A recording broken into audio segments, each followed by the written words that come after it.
I think that's pretty damn cool. Yep, absolutely. And that's the real version. The reason you listen to internet radio rather than other terrible radios that go out on the regular. On the regular, and then you just did a wave thingy with his hand. Yeah, right into the camera. On a regular snake. On a regular snake, yeah. Right into the radio waves. Anyway, yeah, because we're allowed to play the naughty words that are actually in the songs. That's very exciting. So you know which songs not to buy for your children. If you're 12. So, woo, listen to the naughty words. Do you remember when you were young and you listened to that first song with a swear word in it? Mine was Guns N' Roses. Oh, was it? You're pretty old. I'm very old. Yeah. I'm like 30. I can't remember what the first song I listened to with a swear word in it was. Because I was probably older than 12, I suppose. Yes, when you finally got out of your room with your hamster. That's right. And oh, look, electricity. Wow, Ma, what's that? Shut up, I'm not your real mother. So, but besides that, we've got Warren's new story of the week. The new story of the week. This is an awesome story because, well, it involves all my favorite things.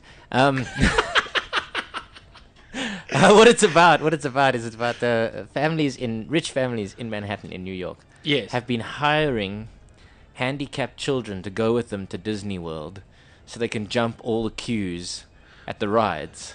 Because the handicapped children, if you've got a handicapped child, you get to go to the front of the really long queues and you get like guided in immediately. What depends on what qualifies as handicapped? I don't think it matters as long as you're sort of obviously handicapped. I don't think you can like, hey Dad, do the voice, and he went, what if you give your kid like a pair of sunglasses and a stick?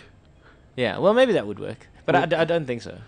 And it's like ironic. Oh, shame the kid with one leg jumped the queue. That's just mean. But that's exactly it. Like, why do they let handicapped kids jump the queue? They get to sit in a wheelchair as it is. Like, it's much easier for them to queue than it is for other people. I'm going to apologize to anyone who's offended by that. Yeah. But It was pretty funny. So, yeah, I don't think if you're in a wheelchair, they're really going to put you on a roller coaster. Really? Why not? You can sit down. You can get flung around like a lunatic just like anybody else. I suppose. Anyway. Handicapped people are capable of anything. Oscar Pistorius proved that. So, but what if you're just like deaf? Do you still get to jump the queue? I don't know having never been employed at Disney World. I don't know what the queue is, what the like criteria is for jumping. What the if queue. you're just like a little bit mental? Like would Julius Malema get to go to the front of the queue? Would they be like? No, I think you'd proper have to be kind of screaming. And how do they test? Like if you just speak a bit funny, they do that. You talk like that. Do they say okay, cool? Yeah, for the blind people, they do that like punch test. They punch you in the face. Yeah, they do that punch test. If you flinch, then back of the queue. But if you take the punch, then well done. Well done. You can go and ride Magic Mountain. Did you know this is a true story in South Africa? There was a community in Natal somewhere that had some problem at a factory, and as a result, a lot of them were born blind genetically. Okay. And then a lot of people went down from Joburg and told them there's jobs for them in Johannesburg. Right. And then started parading them at robots as beggars. Is that a real thing? That is 100% true. So when you see these blind bastards, I mean, poor blind people. No, because it actually is, these guys had no idea. They just thought, hey, we're getting a job. Fantastic. Yeah. They didn't realize the job was being a prop in a beggar scenario.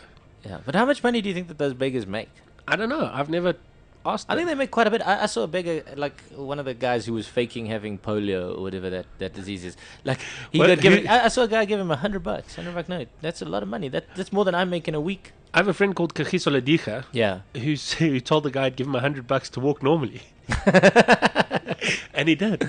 Yeah. No. But he didn't give him $100. Well, I one of my exes was a doctor, and she used to point out that if you actually have the disease, then you've got certain muscles wither because you never use them. Yes. And she says that like you just have to look at the muscles on the beggar, and you'll see whether they really have the diseases they claim to have. Have you ever watched Don Packard? He calls them the dancers.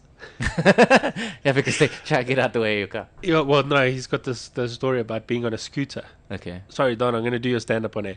So okay, Don doesn't do it on stage. So he's got the story about being on a scooter, and you know when you cut in between the two cars in traffic? Yeah. And one of the dancers was there. And he says he accidentally rode into the guy. And the guy was really pissed off, but he doesn't know why, because he was cured suddenly. He could walk normally. Amazing. It was fantastic. Yeah. Good times. So that's why Don doesn't get any gigs. I thought it was pretty funny. Yeah. Maybe it's just the way you tell it. Maybe it is the way. I have man flu. That's going to be my excuse for everything. That and Vodacom are dicks. You can't talk about man flu all the time. Like, it's not a thing. It's not a like, guys don't really get man flu. We mustn't propagate this myth. It's a medical thing. It's a myth. It's a myth. It's you actually. There's 3 times the amount of mucus. It's true. Than normal flu. And you actually feel much more tired. So when you fight through it and you actually come out on a Wednesday morning, also you get labor pains in your throat. You do. You get labor pains in your throat and joint pains and You should really be getting a back rub from somebody right now, but there's nobody here, and I don't really want one from you, Warren. No, I'm really bad at giving you a back rub. Yes, my tiny stubby fingers can't get through the layers of fat. Yeah. Plus, you always assume a massage has to have a happy ending, which it really, really doesn't. Yeah, it does. What's the point of a massage if it doesn't have it? Anyway, I thought they were supposed to be relaxing. There we go. And Balls Radio has just asked a question. Please settle this for Chris Forrest, SA, and Warren R, comedian. Does man flu really exist? And there we go. Craig, thank you very much. Man flu is a real thing. Thank you, Craig White. Craig is just the kind of guy who's clearly been milking it for years. He's just been like, oh, I've got man flu again. Help me. Whatever. Woman. Craig is obviously a medically trained professional. He knows exactly what I'm going through. Man flu is just impotence, isn't it? It's just like another word for impotence. No, otherwise you would have had man flu on your wedding night. Or so the rumor goes. Anyway. Well, that's because you were looking through my window. No one can have sex with that happening. Well, if you'd let me out, I would have I would have managed to run away. That was a good punchline. We probably should have played a song after that. Let's do it anyway. Let's just pretend that that we'd been really professional. Oh wait, there we go. Karen Elliott has man flu, and she is a woman, so she can't be impotent. So there you go. Maybe she's one of those catfish. Well, you know those people who go on Twitter and then pretend to be women, but really they're men. Because that's quite a common thing. I don't know. You know, they go and they pretend to be women, they have a woman AVI, and then they talk about vibrators and stuff. And then they get thousands of desperate, lonely, single men following them. Really? Chris, I think, 50% of the people you follow are catfish. I was going to say Karen actually looks quite hot in her avatar. But that's exactly... If you were a man and you were going to create a fake... cleavage there. That's awesome. Yeah, but if you were a man and you were going to create a fake account...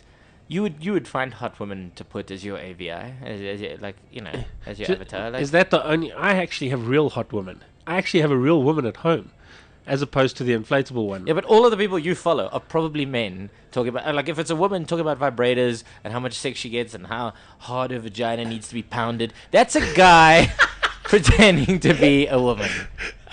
Yeah. Like, if you're following those people on Twitter, you need to stop now. Just, like, unfollow them immediately because they are a man. They're a dirty, old, weird man doing that. And that is what is, like, you're following it. Oh, yeah, look at the breasts on this AVI. My vagina needs to be pounded hard. Who says that? There are thousands of these accounts on Twitter. Thousands of them. Like, you don't know. Like, you don't already follow 80 of them. Here's one for you. It's Jean Fenter has said that I need to man up.